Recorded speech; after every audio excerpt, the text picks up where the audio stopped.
Hi all, എല്ലാവർക്കും നമസ്കാരം. Welcome back to retro focus. ഇന്നലെ ഒരു 3 സിനിമ കണ്ടിരുന്നു. അപ്പോൾ അതിൻ്റെ എൻ്റെ ഒരു ഒപ്പീനിയൻ പറയാൻ വേണ്ടിയിട്ടാണ് വന്നത്. ഇന്നലെ തന്നെ എനിക്ക് റിവ്യൂ ചെയ്യണമെന്നുണ്ടായിരുന്നു, പക്ഷേ ജോലിയുമായി ബന്ധപ്പെട്ട് അത് പിന്നീട് ചെയ്യാൻ പറ്റിയില്ല. അതുകൊണ്ട് തന്നെ ഇന്ന് രാവിലെ എൻ്റെ വീഡിയോ ചെയ്തേക്കാമെന്ന് വിചാരിച്ചു. ഇന്നലെ ഒരുപാട് സിനിമകൾ ഇറങ്ങുന്നുണ്ടായിരുന്നു. അപ്പോൾ ഞാൻ 3 ലാംഗ്വേജിലുള്ള സിനിമകളാണ് ചൂസ് ചെയ്തത്. ആദ്യം കണ്ടത് തമിഴ് മൂവി തങ്കലാൻ, രണ്ടാമത് കണ്ടത് മലയാളം മൂവി നുണക്കുഴി, മൂന്നാമത് കണ്ടത് ഹിന്ദി മൂവി ജോൺ അബ്രഹാമിൻ്റെ വേദ എന്ന് പറയുന്ന മൂവി. എനിക്ക് 3 സിനിമ ഇഷ്ടപ്പെട്ടു. അങ്ങനെ 3 ലാംഗ്വേജ് ചൂസ് ചെയ്തും 3 ജോണറിലുള്ള മൂവി ചൂസ് ചെയ്തും വളരെ നന്നായിരുന്നു എന്ന് എനിക്ക് തോന്നി. കാരണം ഒരേപോലുള്ള മൂവി ആയിരുന്നെങ്കിൽ ഒരുപക്ഷെ അത് നമുക്കൊരു കമ്പാരിസൺ ഇവിടെ അങ്ങ് വന്നു പോയേനെ. ഇതിപ്പോൾ ലാംഗ്വേജ് വേറെയാണ്, ജോണർ വേറെയാണ്. അപ്പോൾ അതുകൊണ്ട് തന്നെ എനിക്ക് 3ഉം എൻജോയ് ചെയ്യാൻ പറ്റി. സിനിമയുടെ വിശേഷങ്ങൾ പറയുന്നതിന് മുമ്പ് ഒരു കാര്യം, നമ്മുടെ ചാനൽ സബ്സ്ക്രൈബ് ചെയ്യാൻ മറക്കരുത്. ആദ്യം തങ്കലാൻ മൂവിനെ പറ്റി പറയാം. ഓൾറെഡി നിങ്ങളെല്ലാവരും ഇതിൻ്റെ പറ്റി റിവ്യൂ ഒക്കെ കേട്ടിട്ടുണ്ടാവും എന്നറിയാം. അത് തന്നെയാണ് എനിക്കും പറയാനുള്ളത്. സിനിമ അടിപൊളിയാണ്. പാരജിത്ത് ഡയറക്റ്റ് ചെയ്ത വിക്രത്തിൻ്റെ ഒരു ഗംഭീര ചിത്രം. വിക്രത്തിൻ്റെ ഒരു നല്ല സിനിമ വരണം നമ്മൾ ഒരുപാട് ആഗ്രഹിച്ചിട്ടുണ്ടായിരുന്നു. അപ്പോൾ അങ്ങനെ വന്നൊരു മൂവി എന്ന് വേണം ഇതിനെപ്പറ്റി പറയാൻ. എല്ലാവരും പറയാറുണ്ടല്ലോ, മാന്യ മൂവിക്ക് ശേഷം പുള്ളിക്കൊരു നല്ല സിനിമ, ഒരു ബെസ്റ്റ് വിജയം വരുന്നൊരു സിനിമയൊന്നും ഉണ്ടായിട്ടില്ല എന്നിങ്ങനെ പറയുന്നുണ്ട്. പക്ഷേ ഈ ഒരു സിനിമയോടുകൂടി അതെല്ലാം മാറും. ഇതൊരു അടിപൊളി സിനിമയാണ്. ട്രെയിലറൊക്കെ കണ്ടവർക്ക് തന്നെ അറിയാൻ പറ്റും. ആ ഒരു കാലഘട്ടവും അതിനകത്ത് ഉപയോഗിച്ച് കോസ്റ്റ്യൂമൊക്കെ ഭയങ്കര രസമായിട്ട് വന്നിട്ടുണ്ട്.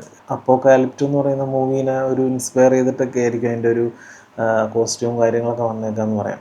ഒരുപാട് കാശ് മുടക്കി എടുക്കുന്ന സിനിമകളിൽ പോലും അതിനകത്തുള്ള കോസ്റ്റ്യൂംസ് നോക്കുമ്പോൾ പ്രധാനപ്പെട്ട കഥാപാത്രങ്ങൾക്ക് ഒഴികെ വരുന്നവർക്ക് അത്ര നല്ലതല്ലാത്ത രീതിയിലാണ് മേക്കപ്പ് കോസ്റ്റ്യൂംസൊക്കെ കൊടുക്കാറ്. ഈ സിനിമയിൽ അങ്ങനെ ഒന്നും പറയാനില്ല. അവിടെ എത്ര പേരെ കാണിക്കുന്നുണ്ടോ അവരെല്ലാവരും ആ ഒരു ഗ്രൂപ്പായിട്ട് നമുക്ക് തോന്നും. പിന്നെ എടുത്തു പറയേണ്ടത് ഇതിൻ്റെ മ്യൂസിക്കാണ്. മ്യൂസിക് വളരെ ഗംഭീരമായിട്ട് ചെയ്തിട്ടുണ്ടെന്ന് പറയാം. കാരണം നമ്മളെ ഡിസ്ട്രാക്റ്റ് ചെയ്തിട്ടില്ല. കാരണം മ്യൂസിക്കിലേക്ക് നമുക്ക് ഫോക്കസ് പോകാതിരിക്കുമ്പോഴാണ് ആ സിനിമ ഏറ്റവും നന്നായിട്ട് വരുന്നത്. ആ സിനിമയ്ക്ക് ഏറ്റവും നല്ല മ്യൂസിക് ചെയ്തു എന്ന് തോന്നുന്നതെന്ന് വിശ്വസിക്കുന്ന ഒരാളാണ് ഞാൻ.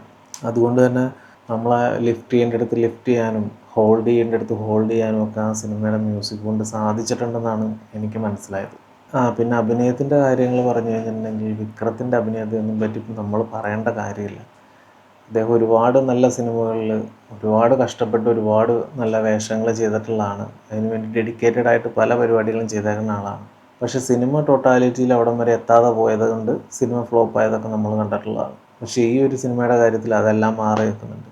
സിനിമയും നന്നായിട്ടുണ്ട്, പുള്ളിയുടെ ഡെഡിക്കേഷനും നന്നായിട്ടുണ്ട്. ആ ഒരു ക്യാരക്ടർ കൊടുത്തിരിക്കുന്ന ഒരു ബോഡി ലാംഗ്വേജ് കാര്യങ്ങളൊക്കെ ഉണ്ട്.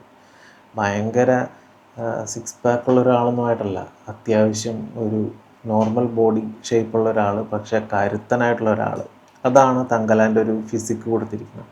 അത് ആക്ഷൻ്റെ സമയത്താണെങ്കിലും അല്ലാത്ത സമയത്താണെങ്കിലും അത് അക്ഷരാർത്ഥത്തിൽ ആ ഒരു ക്യാരക്ടർ കൊണ്ടു കിടക്കുമായിരുന്നു. നമുക്കതിനകത്ത് വിക്രത്തെ കാണാൻ പറ്റില്ല. വിക്രം അങ്ങനെ നിൽക്കുന്നത് കൊണ്ട് തന്നെ അതിൻ്റെ ചുറ്റുമുള്ള ബാക്കിയുള്ള ക്യാരക്ടേഴ്സൊക്കെ അതിനനുസരിച്ച് തന്നെ വന്നിട്ടുണ്ടെന്ന് പറയാം. അതിൽ ഓരോ ക്യാരക്ടറും അടിപൊളിയായിട്ട് ചെയ്തിട്ടുണ്ട്. വിക്രമിനെ കൂടാതെ മാളവിക മോഹൻ, അതുപോലെ തന്നെ പാർവതി തിരുവോത്ത്, ഇവരൊക്കെ ഗംഭീരമായിട്ടുള്ള പെർഫോമൻസാണ് ചെയ്തേക്കുന്നത്. പാർവതി തിരുവോത്തിൻ്റെ ക്യാരക്ടർ ഈ ഒരു സിനിമയ്ക്ക് എങ്ങനെയാണോ അത് ഇഴുകിച്ചേർന്ന് നിൽക്കേണ്ടത് അതുപോലെ ചെയ്യാൻ പറ്റിയിട്ടുണ്ട്. വേറൊരു ലാംഗ്വേജിൽ നിന്ന് വന്ന് അഭിനയിച്ച ഒരാളാണെന്ന് തോന്നുകയില്ല. അതുപോലെ തന്നെ മാളവികയുടെ ക്യാരക്ടർ എൻ്റെ പൊന്ന് ഒരു രക്ഷയില്ല കേട്ടോ. അവരുടെ ഫൈറ്റ് സീക്വൻസ് ആവട്ടെ, അവരുടെ ഫേസിൽ വരുന്ന കുറേ സംഭവങ്ങളുണ്ട്. ആ സിനിമയ്ക്ക് എന്താണോ കൊടുക്കേണ്ടത് അത് കറക്റ്റായിട്ട് ആ സിനിമയിലേക്ക് എത്തിച്ചിട്ടുണ്ട്. ഇപ്പോൾ റിവ്യൂ ചെയ്യുന്നവരൊക്കെ ഇതിനെപ്പറ്റി പറഞ്ഞിട്ടുണ്ടോ എന്നറിയില്ല. അതിനകത്ത് നെഗറ്റീവ് ഷെയ്ഡ് തരുന്ന ഒരു വിദേശി ക്യാരക്ടറുണ്ട്. അടിപൊളിയായിട്ട് അയാൾ ആ ക്യാരക്ടർ ചെയ്തിട്ടുണ്ട്. ആ ക്യാരക്ടർ എന്താണെന്ന് നമുക്ക് മനസ്സിലാക്കി തരുന്ന രീതിയിലും അതുപോലെ തന്നെ അയാളുടെ ഇമോഷൻസും ഒക്കെ ഡയറക്ടർ നമ്മൾ കാണിച്ചു തന്നിട്ടുണ്ട്. അത്ഭുതപ്പെടുത്തിയെന്ന് വേണം പറയാൻ. ഡയറക്ടർ പുള്ളീനെ അങ്ങനെ ചെയ്യിപ്പിച്ചെടുത്തതാണെന്നാണ് എനിക്ക് മനസ്സിലാവുന്നത്. ആ ഒരു ക്യാരക്ടർ എന്താണെന്നും അതുപോലെ തന്നെ ആ ഒരു ക്യാരക്ടർ കടന്നു പോകുന്ന ഇമോഷൻസ് ഒക്കെ ഉണ്ട്.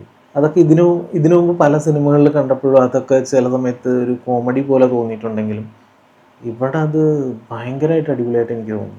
എനിക്ക് ആ ഒരു ഏരിയയൊക്കെ ഈ സിനിമയിൽ അടിപൊളിയായിട്ട് തോന്നി. ഈ സിനിമയെ ശരിക്കും ലിഫ്റ്റ് ചെയ്തതിൻ്റെ ഒരു ഘടകങ്ങളിലൊന്നും അതൊക്കെ ആയിരിക്കും. ഇപ്പോൾ വിദേശികളുടെ ക്യാരക്ടർ ചില സിനിമകളിൽ ചെയ്യുമ്പോൾ ഒരു വേഷം കെട്ടിച്ചു കൊണ്ട് നിർത്തിയിട്ട് എന്തെങ്കിലുമൊക്കെ പറയിപ്പിക്കുന്ന പോലെ തോന്നാറില്ലേ?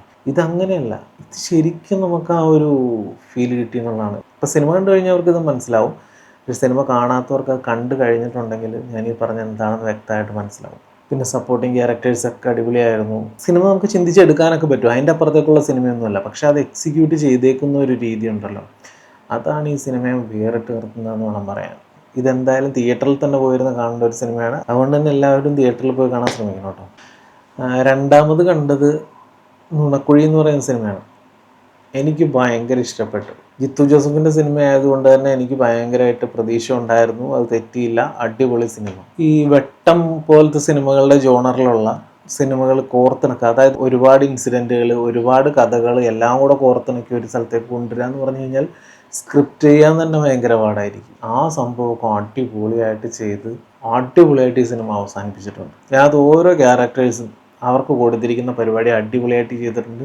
ബേസിലിൻ്റെ ക്യാരക്ടർ എന്തായിരിക്കും ഒരു സാധനം കൊടുത്തു കഴിഞ്ഞാൽ ചെയ്യാമെന്ന് നമുക്ക് എല്ലാവർക്കും അറിയാമല്ലോ. ആ ഒരു പരിപാടി അതുപോലെ തന്നെ ചെയ്തിട്ടുണ്ട്.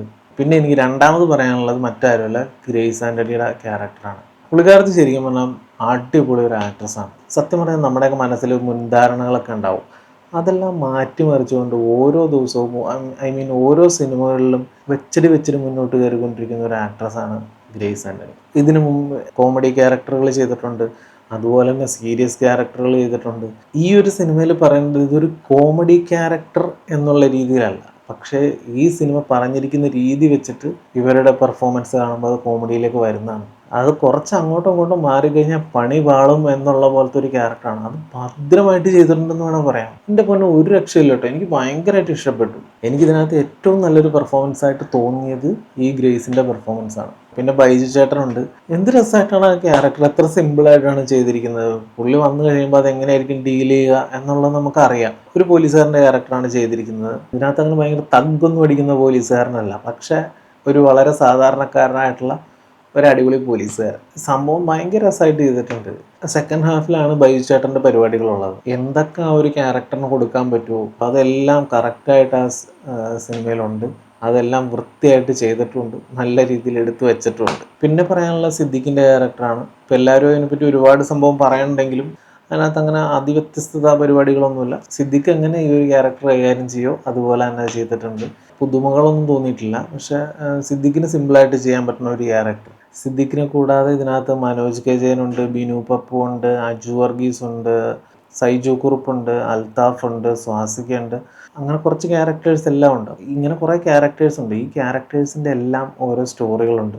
അതെല്ലാം കൂടെ കോർത്തിണക്കി ഒന്ന് ബ്ലെൻഡ് ചെയ്യിപ്പിച്ചെടുക്കുക എന്ന് പറയുന്നത് ഭയങ്കര ഒരു ടാസ്ക്കാണ്. അത് സ്ക്രിപ്റ്റിൽ ഗംഭീരമായിട്ട് ചെയ്തിട്ടുണ്ട്. അതുകൊണ്ട് തന്നെ നമുക്ക് ഇതിനകത്ത് യാതൊരു ക്ലാരിറ്റി കുറവും തോന്നിയിട്ടില്ല.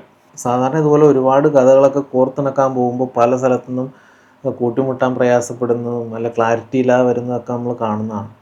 പക്ഷേ ഈ ഒരു സിനിമയിൽ അങ്ങനെ ഒരു കാര്യമേ വന്നിട്ടില്ല. സ്റ്റോറി എന്തായാലും വളരെ വ്യക്തമാണ്, അത് പക്കായിട്ട് അവസാനിപ്പിച്ചിട്ടുണ്ട്.